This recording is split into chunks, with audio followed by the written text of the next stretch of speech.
Goedemiddag, meneer Frans Vonke. Wat is uw functie? Hallo, ik ben medewerker, projectvoorbereider bij de stichting IKL. En ik ben met name bezig met het project tot behoud van hoogstamboomgaarden in Limburg. Want die vinden wij belangrijk. En waarom vindt u die belangrijk? Nou, hoogstamboomgaarden die waren eigenlijk in de tijd van de Eerste Tweede Wereldoorlog waren die massaal aanwezig in Zuid-Limburg. Heeft te maken met de uitermate geschiktheid van de grond, lusgrond en de oudere rivierkleigronden langs de Maas.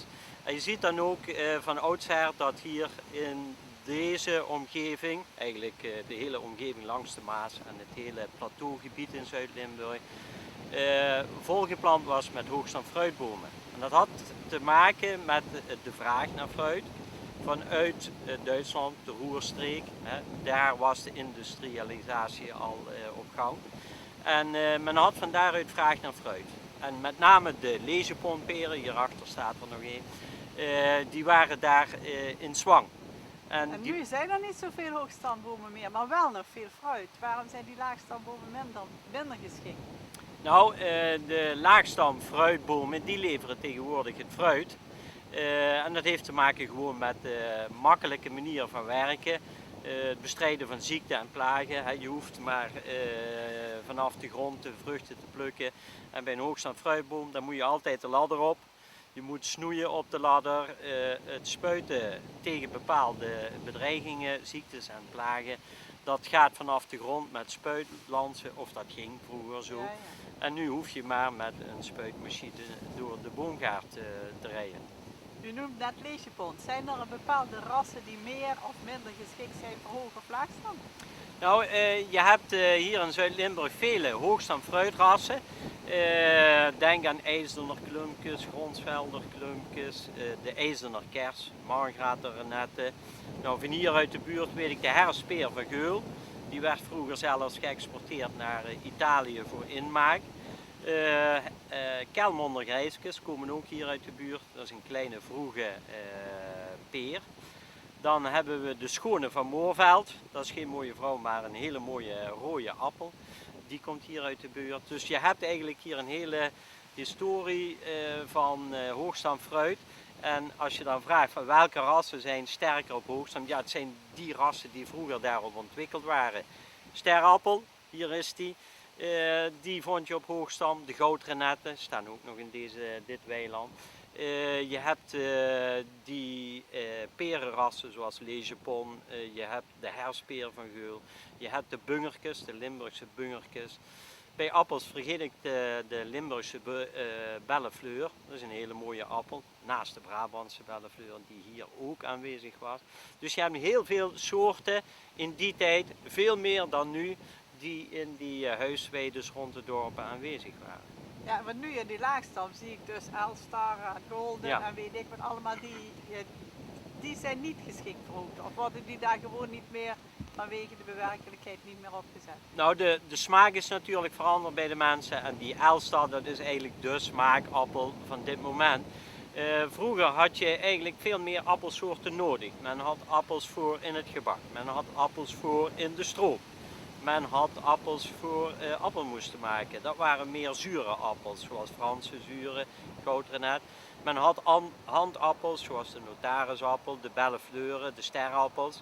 En men had veel meer soorten appels nodig ook, omdat ze niet bewaarbaar waren. Nu heb je koelcellen, gascellen. Vroeger moest dat gewoon bewaard worden. En dan had je bijvoorbeeld de keulemannekes, een kleine harde appel. Die kon je bewaren net als suikerbieten in een kuil, onder stro en aardappelen.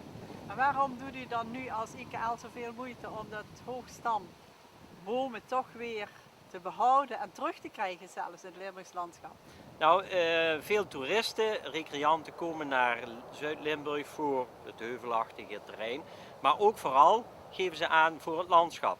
De variatie rond de dorpen met, zoals hier, heggen, hoogstamfruitbomen daarin. Dat is heel belangrijk en we willen Zuid-Limburg op kaart houden natuurlijk als interessant gebied.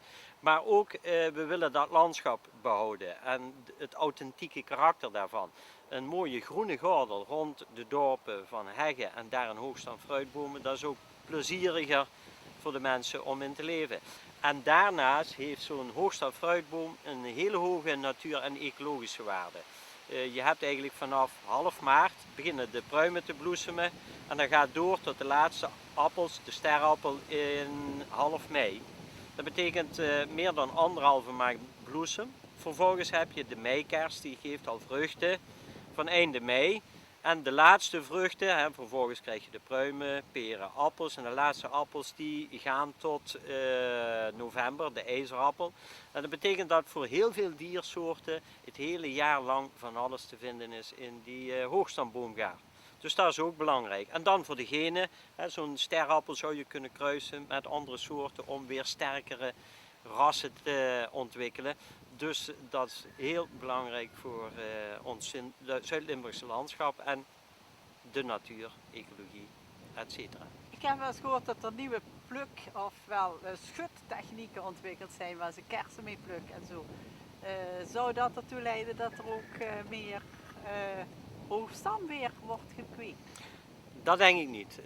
Die pluk of die schuttechniek die kun je voornamelijk toepassen op de laagstamteelt. Het zou kunnen ook bij een hoogstam fruitboom, maar dan, dan vergt dat natuurlijk enorme aanpassingen aan die techniek. Ik denk dat de hoogstamboomgaard meer is voor de kleine huisweidjes rond de dorpen. Voor de mensen die plezier hebben aan een stukje landschap bij huis. Want zo'n hoogstamfruitboom dat brengt de natuur aan de achterdeur. En het is eigenlijk meer liefhebberij, denk ik. En met die oude soorten kun je ook weer lekkere authentieke producten, recepten weer gereed maken. Dus dat is eigenlijk meer wat wij willen bewerkstelligen. Echt het rendabel maken van een hoogstam fruitboomgaard, dat lijkt me moeilijk, omdat je altijd op de ladder moet werken natuurlijk. Ja, en dan komen we met de arbo. Hè. Meneer Franke, bedankt voor uw helder verhaal. We gaan nou eens kijken naar de bomen, denk ik, met de camera. Oké, graag gedaan. Ik weet niet wat het is, dus kunnen ze hem niet opnemen. Dat loopt maar weer. Dat is een schone goud inderdaad. Die vuurers. Dat is een mooie.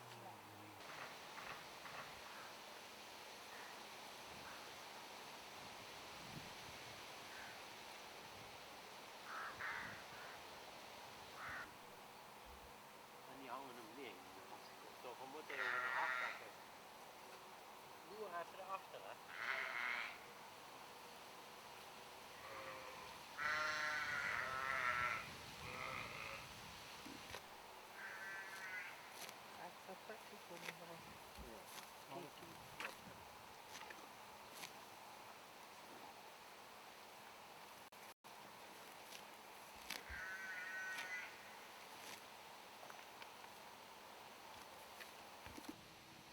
Vergt zo'n hoogstamboom nog speciaal onderhoud? Ja, een hoogstam fruitboom is eigenlijk een cultuurgewas. En dat betekent dat hij niet als een eikenboom gewoon geplant kan worden en laten staan. Een fruitboom is ontwikkeld op zijn vruchteigenschappen. En daarbij hoort natuurlijk begeleiding. En één daarvan is snoeien. En een perenboom die wordt gesnoeid als een kerstboom. Het model van een kerstboom, piramidaal.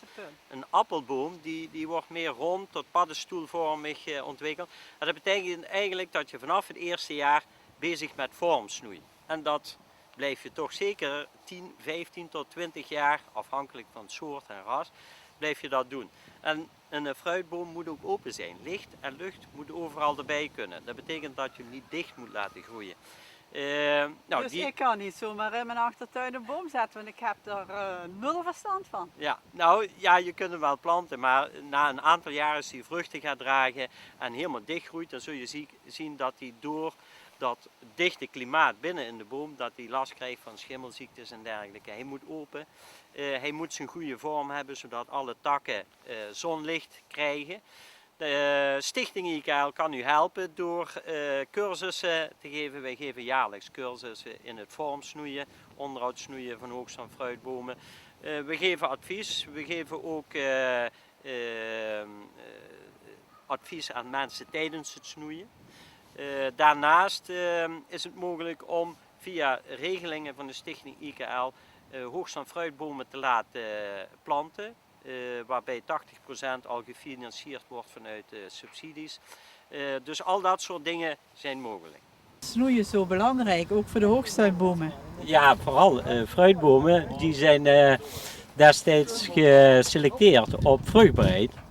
En een fruitboom die is zo vruchtbaar dat hij zich letterlijk dood draagt. Het vruchten dragen, dat begint met bloemknoppen aanmaken, bloesemen en vervolgens vrucht zetten en uitgroeien tot volledige vruchten. Dat gaat eigenlijk ten koste van de groei, van de bladaanmaak. En bladeren heeft hij nodig voor zijn assimilatie. Daarmee maakt hij zijn voedingsstoffen.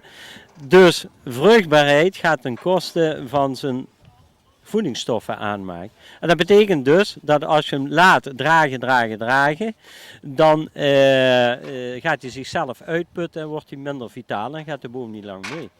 Bovendien heb je blad nodig om goede vruchten te krijgen. Niet alleen de vitaliteit, maar ook goede vruchten. Dat betekent dat door het snoeien geef je de boom een groeiimpuls en dat betekent bladeren. Groei geeft groei en dat betekent bladeren. Dus door te snoeien breng je een betere balans tussen vruchtbaarheid en de bladmassa. Maar snoeien, dat is iets dat niet zomaar kan. Hè? Tenminste, ja, ik gebruik thuis ook wel eens een hagelschaar of een knipschaar en ik snoei links en rechts wat. Maar om het goed te doen, is iets anders. Waar moet je dan vooral op letten? Nou, vooral erop letten dat de boom een goede vorm krijgt. Een vorm en hoofdtakken die straks ook het gewicht kunnen dragen. Zo'n appelboom als hier staat, die kan wel 800 tot 1000 kilo aan appel dragen. Daarbij nog eens het blad, plus als een regenbui komt, al die regendruppels, dat zijn honderden kilo's. Dat moeten ze kunnen dragen, dus je moet van begin af aan goede takken kiezen die uiteindelijk het gewicht kunnen dragen. Bovendien moet elke tak licht en lucht hebben. Dus je moet een vorm maken waarbij alle takken belichting krijgen. Dat betekent dat je hem boven niet te breed moet laten worden, want anders komen de onderste takken in de schaduw. Dus je bent van begin af aan het vormen en nu steeds weer daarboven dat dak wat je wil vormen terugsnoeien, zodat ook de onderste takken belichting krijgen. Dan blijft hij gezond en door het snoeien krijg je nieuwe scheuten, dat betekent blad en een betere verhouding dus tussen vruchtbaarheid en blad. Je hebt eigenlijk per appel heb je wel 30 goede blaadjes nodig. En als je niet snoeit, heb je die niet. Ja, ik zie ze eigenlijk af en toe denk ik, dat is nogal rigoureus. Ik hoor wel eens van op het tweede oog afknippen of zo, maar dat geldt dus voor fruitbomen niet. Ja, wat we hier aan doen zijn oude bomen opknappen. En dat zijn dus bomen die al jaren niet meer gesnoeid zijn, weer terugbrengen naar een goede onderhoudstoestand, een goed model. En ook weer de verhouding tussen vruchtbaarheid en bladmassa herstellen. Ja. En knippen op een oogje zus en een oogje zo, dat krijg je pas als het model goed is, de boom is open en je gaat je echt concentreren op het vruchthout zelf. Dan kun je zeggen van ja, dit is een 2-jarige tak, die is in orde, 2-3-jarig vruchthout. Dat geeft de beste appelen. Worden ze ouder, dan wordt de kwaliteit slechter. Dus je moet steeds je vruchthout vernieuwen enzovoort. En dat op de tweede en derde oog, dat heb je meer met lijfruit, met druiven en zo, maar niet met dit soort robuuste appelbomen. Hè. Als je elk takje op 2 oogjes moet gaan knippen, dan ben je 3 dagen bezig, denk ik. Ja. Ik zag dat u ook een heleboel veiligheidsmaatregelen neemt. Ja, nou, zo'n oude bomen zijn minder betrouwbaar. Er zijn veel holle takken in, rottend hout erin. Dan zet je je voet wel eens op, dan kan het wel eens misgaan. Dus op de plek waar je gaat snoeien eerst vastmaken en dan pas gaan werken. Zo doet niet iedereen het in zijn tuin, hè? Ja, dat is een andere zaak. Maar hier is het dus een begeleide snoeicursus en zijn we toch verantwoordelijk voor de veiligheid. Ja. Het zou eigenlijk wel moeten, hè? Ook als je het thuis doet. Eigenlijk wel, ja. Maar ja, als je snel wilt werken, hè, dan is dat werk vertragen. Als je steeds weer dat vastmaken, losmaken, opnieuw enzovoort. Is er nou nog speciaal materiaal nodig voor deze bomen of is het eigenlijk maar één soort zaag? Eigenlijk is het gewoon een kwestie van een snoeizaag. Dat is een trekzaag met een rond blad. Dat is eigenlijk het hoofdgereedschap voor het onderhoud van deze bomen. Ja. Snoeischaar heb je eigenlijk nauwelijks nodig bij dit soort grote bomen. Dat is alleen een snoeizaagje. Of een stokzaag om af de grond te kunnen werken. Maar als je in het dunnere hout gaat werken, dan kom je met een stokzaag er niet doorheen, want dan gaat hij zwiepen. Dan heb je weer een stokschaar, die heb je ook. Kun je gebruiken daarvoor. De heer Sef Goossens, deelnemers aan deze snoeicursus. Waarom doet u dat?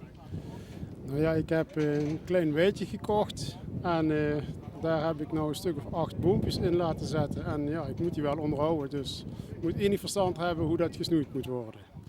U zegt een paar boompjes in laten zetten. Het zijn dus nog kleine boompjes en u wil er hoogstam van maken. Het zijn hoogstambompjes, zijn nog jong. Ik heb 2 kersen, 2 pruimen, 2 appels en 2 peren. En ja, dit is pas vorig jaar gezet, dus die zijn nog maar ja, iets dikker dan een vinger, zeg maar. Hè. Vindt u het van belang dat hoogstambomen in dit landschap blijven staan? Jazeker, het is hartstikke mooi. Het hoort bij het Limburgs landschap. Dat moeten we hebben. Het gaat mij niet zozeer om de opbrengst van het fruit, als wel om de vorm van de boom. En ook een habitat voor allerlei beestjes. Dus een ecologisch systeem krijg je dan. En dat is hartstikke belangrijk dat we die hoogstambomen hebben en behouden voor de toekomst. Dus er zit een stukje ideologie in. Zonder meer, zonder meer. Ik vind het hartstikke leuk om daar vanuit mijn eigen huis op te kijken. En dat is ook dus goed plezier voor mezelf. En ook voor mensen in de toekomst dat die daarvan kunnen genieten. Maar het is inderdaad niet opbrengst voor fruit, dat boeit me niet zoveel. Geen lekkere Limburgse vlaai. Jawel, daar ben ik gek op, maar ik denk niet dat ik hem zelf ga bakken. Maar wat hebt u nou op deze cursus speciaal geleerd? Nou ja, hoe je zo'n boom moet vanaf jongs zijnde moet in de vorm snoeien zoals je hem graag wil hebben en houden. En ja, dat is wel een eye-opener. Vanuit ecologisch standpunt laat je alles maar zo'n beetje groeien zoals het groeit. En nou denk je, een beetje sturen is misschien toch niet verkeerd. Ik wens u veel succes met het sturen en bedank u voor het interview.